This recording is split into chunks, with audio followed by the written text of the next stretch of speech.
కళ్ళ ముందు కనిపించే దైవం అవుతుంది. లేదనుకునే అల్పులకి ఆమె కళ్ళు తెరిపిస్తుంది.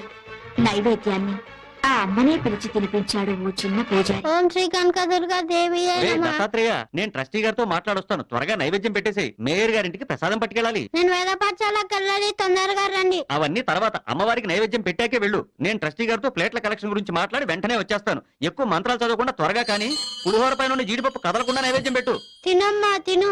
నేను